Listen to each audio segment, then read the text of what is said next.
Okay, well, you've been speaking for quite a while, Dr. Ricketts, but I would like to ask you one last question.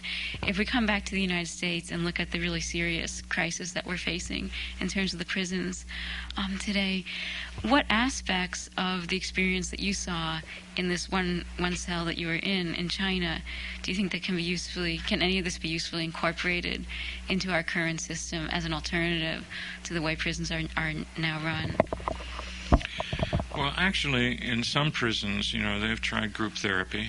They have group therapy sessions. They have alternatives to violence sessions and things of that kind. And some of them do have constructive results. The problem is basically, however, twofold as I see it.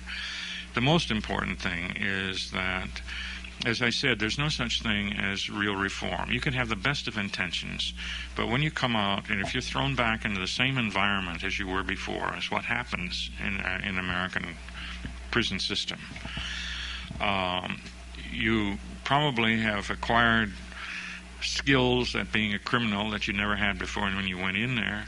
You certainly can come away with a tremendous amount of bitterness towards society as a whole. A destructive bitterness, not a constructive one, and are thrown back into joblessness and the whole mess that you were before. One of the most successful things that I've seen is a prison in New York, and it's successful primarily because the wives, in order to get close to their husbands, moved up to the prison and got jobs around there while their husbands were in jail. And then when their husbands came out, the husbands settled there too. And the rate of recidivism is very low in that group because, they're no longer thrown back into that same kind of environment that they had before. So unless the society provides a decent environment for people to return to punishment in itself is hopeless, because that doesn't do the thing. And furthermore, even positive techniques administered by the most well-intended people are not going to have any kind of effect. The other thing about it is, a number of years ago there was a book published by Erich Fromm called The Sane Society, in which it said categorically, how can you talk about making people sane when they live in an insane society in which the motivations, everything is reduced to such a base level. So what are you reforming people to do? You reform somebody becoming, instead of being a con artist to become a used car salesman? I'm not condemning all used car salesmen, but in the traditional sort of sense. Is this what we're supposed to be doing? Well, of course, that in some ways is a minor problem. At least the used cars salesman doesn't hit people on the head or that sort of a thing. But the basic problem that unless we're willing, we can create a society in which the environment for people to return to is a constructive environment, there's no way that we can deal with this problem of recurring crime.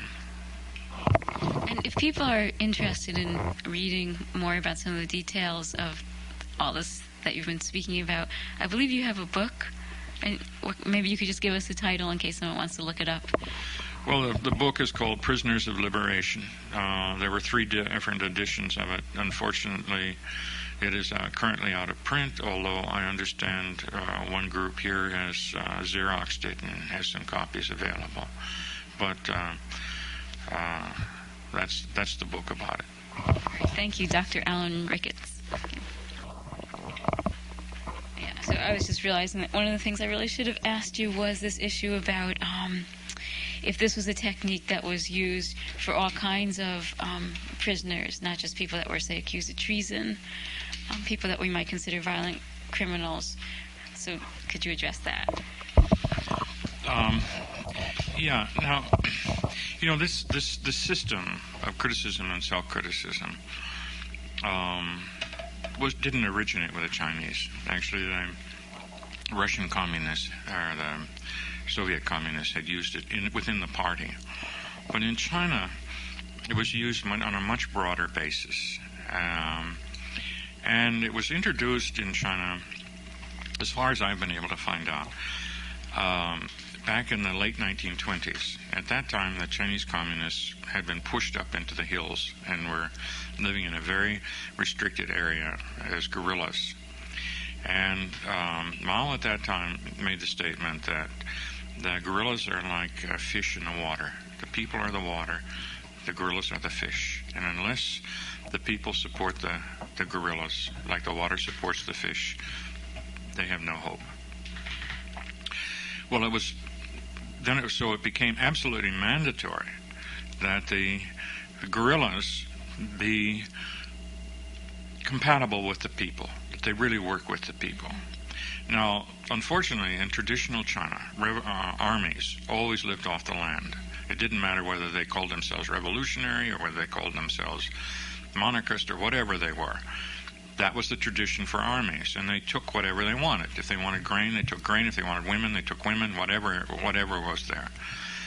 And the troops that came into the Chinese communists were largely warlord troops that had defected and gone over to the communists, or rough peasant lads, who had been through that kind of a situation.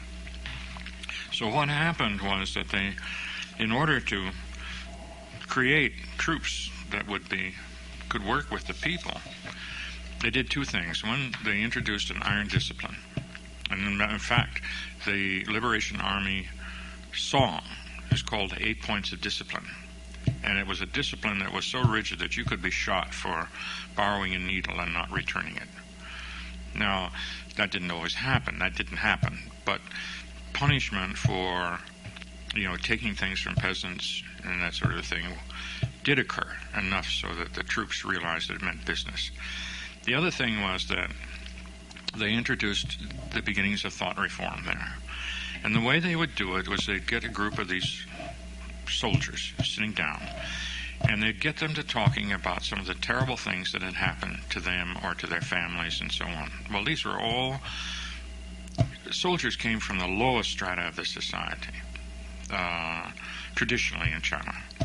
They used to be said that good iron isn't made into nails, good men are not made into soldiers. This was a traditional thing. So these were people who were in the army largely because they were fleeing from starvation or had been conscripted, and they had all been beaten, and terrible things had happened to them. They'd seen their women raped, and they'd seen their people starve and what have you.